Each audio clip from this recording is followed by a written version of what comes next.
Hi, everybody. We're here with Travis from All City Animal Trapping, and we want to talk about. He specializes in the South Bay area, and for animal trapping and animal removal. And we wanted to talk about rat removal in Redondo Beach. We've been getting a lot of calls for rat removal in the Redondo Beach area. And so, Travis, if you could jump in and give us some ideas or thoughts on what's going on and all that good stuff. Absolutely. Yeah, thank you. Um, so right now we're dealing with rats, rodents of all types, pretty much everywhere that I service.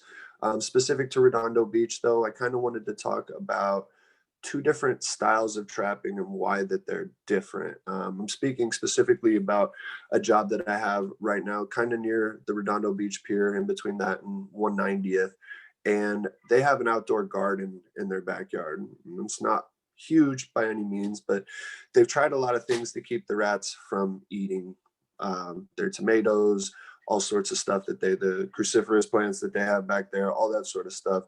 And right now they're kind of stuck with wire mesh surrounding everything, and it's not the look that they want to go for, although it is the smart way to go about trying to keep rodents out. Now, if we were to target that house specifically to get the rats out of the house, the way we would go about it would probably be, well, would certainly be a little bit different than what we would do with outdoor trapping. To get them out of the house, we would want to seal everything up, set the traps on the inside so that the only food source that the rat has is the trap itself. I know it sounds counterintuitive to seal them in. No one wants them sealed in with them. But as long as they're not coming into the actual house itself and they're just in the attic or in the crawl space, if you seal off those openings because the rodents want to get out every night to feed and drink, then kind of makes the traps the only food source and it expedites the trapping process a lot. So how that's different outside is there's food everywhere, but they're targeting one specific vegetable plot. Normally, I think a lot of people would go with doing poison boxes, bait boxes, things like that. If you walk around any restaurant or supermarket, you're going to see that that's the number one outdoor control method. Doesn't make it the wrong method or the right method. It definitely works. It can help to make a colony size a lot smaller. At the same time, our company doesn't really like to do a ton of poison or anything like that. We don't like the risk of cross contamination. If people have dogs, I don't want that rat to eat the poison, lay down on the ground, the dog to get it, whatever the case may be. Or birds in the area to pick up a dead rat that's been poisoned. It's just not my favorite thing to do. While it is effective, it seems to create a lot of problems as well, let alone the fact that if they can somehow get back into the house after eating poison, then they're going Yeah. to die. You're going to have to cut open the wall to get them out or whatever the case may be.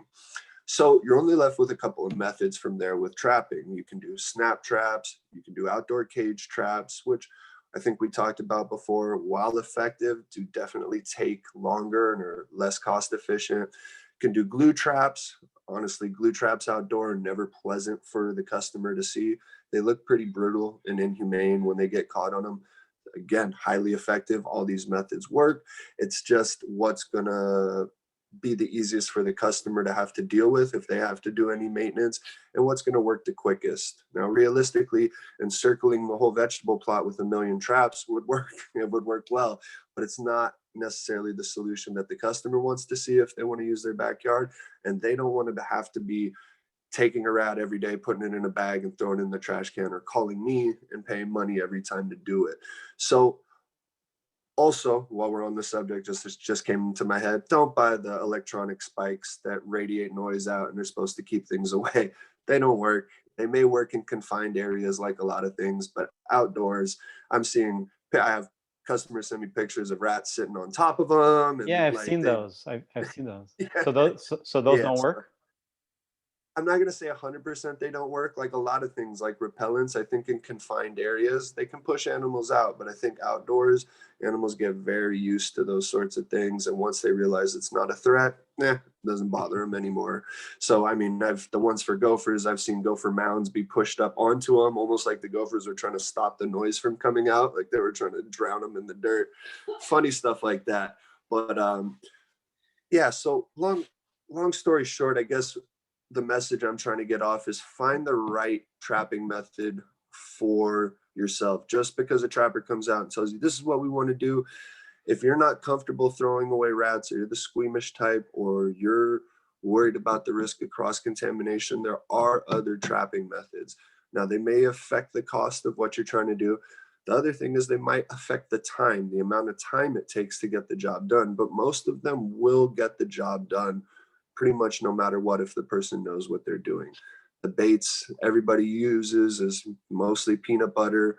We dabble into some more exotic baits every now and then, but it's mostly the same stuff being used constantly. So the difference between indoor trapping and outdoor trapping doesn't have to change a ton, but the approach does, because it affects the environment differently and everything around it a little bit differently. And most importantly, how it affects the customer visually. They can't see into the attic, so they don't know that there's a rat caught up in the trap up there.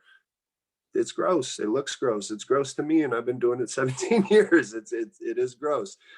You get used to it, but at the same token, if they don't have to be exposed to that, they have new traps now that are little boxes. They walk in, it closes, it actually keeps them alive. Again, that's not the most cost-effective way to do it, but if the customer doesn't want to see the rodent, is a little bit squeamish, and you still need to get them caught, you have to explore the other methods. And in the meantime, keep them from getting their vegetable garden eaten and all those sorts of things. Of course, of course. So again, this is Travis at All City Animal Trapping. All City Animal Trapping is servicing many locations, but if you are in the South Bay area, then probably you will be dealing with Travis. And thank you for your time, Travis. Thank you.